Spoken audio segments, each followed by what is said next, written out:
Assalamualaikum warahmatullahi wabarakatuh. Saya Siti Latifah dari semester 3B akan mereview materi hukum pidana lanjutan mengenai bab 4 yaitu pengulangan tindak pidana atau residif. Bab ini dibagi menjadi 4 kali pertemuan.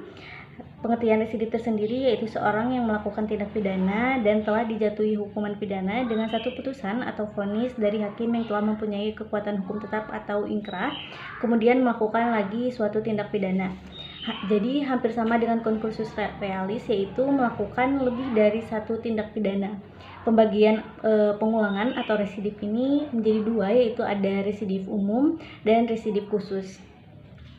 Residif menurut KUHP yaitu pengulangan atau residif tidak diatur secara umum dalam buku 1 KUHP tentang ketentuan umum, tetapi secara khusus untuk tindak pidana tertentu diatur dalam buku 2 dan buku 3 KUHP. Selain itu, KUHP juga mensyaratkan tentang waktu pengulangan tindak pidana tertentu.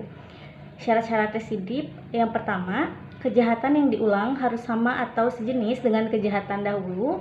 Yang kedua, antara kejahatan yang terdahulu dan kejahatan yang diulangi harus sudah ada keputusan hakim yang berupa pemidanaan yang mempunyai kekuatan hukum yang pasti dan tetap. 3. Pelaku kejahatan dalam menjalankan kejahatannya harus merupakan pencaharian atau khusus untuk pasal 216, 303 bis, dan 393 syarat itu tidak ada. Selanjutnya, pengulangannya dilakukan dalam tenggang waktu tertentu. Tidak mungkin ada residif apabila yang pertama, keputusan hakim tidak berupa pemidanaan melainkan pembebasan dari segala tuntutan dan pelepasan dari segala tuntutan. Yang kedua, putusan atau vonis hakim masih dapat berubah dengan adanya upaya-upaya hukum yang berlaku atau banding dan kasasi. Selanjutnya yang ketiga, putusan hakim yang berupa penetapan atau basicking. Yang perlu diperhatikan adalah bahwa saat pengulangan dihitung sejak adanya putusan hakim yang berkekuatan tetap. Jadi tidak disyaratkan apakah jenis pidana yang dijatuhkan oleh hakim tersebut sebelumnya, dan juga tidak disyaratkan apabila pidana yang dijatuhkan itu sudah dijalankan atau belum baik untuk sebagian ataupun seluruhnya.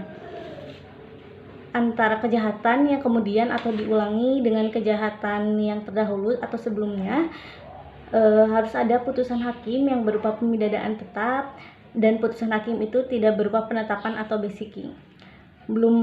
Adapun pidana yang dijatuhkan oleh hakim terdahulu haruslah berupa pidana penjara ketika melakukan pengulangan tindak pidana tenggang waktunya belum lebih dari atau belum lewat 5 tahun dan belum lewat tenggang waktu kadaluarsa kewenangan menjalankan pidana penjara yang terdahulu. Adapun residif selanjutnya itu residif pelanggaran diatur dalam buku 3 KUHP, yaitu ada 14 jenis pelanggaran yang merupakan alasan pemberatan pada pasal 489, pasal 492, pasal 495, pasal 501, pasal 512, pasal 516, pasal 517, pasal 530. Adapun pasal yang lainnya itu pasal 36, pasal 540, pasal 541, pasal 55, pasal 545, dan yang terakhir pasal 549.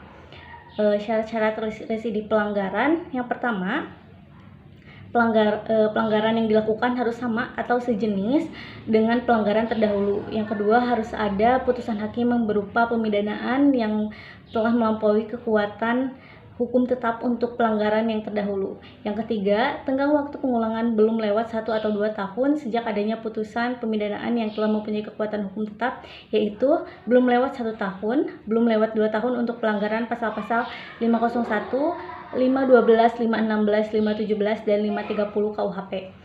Residif di luar KUHP, yang pertama ada residif kejahatan terdapat dalam beberapa tindak pidana khusus seperti narkotika dan lain-lain. Yang kedua ada residif pelanggaran di luar KUHP terdapat dalam Undang-Undang Nomor 14 Tahun 1992 dan lain-lain sebagainya.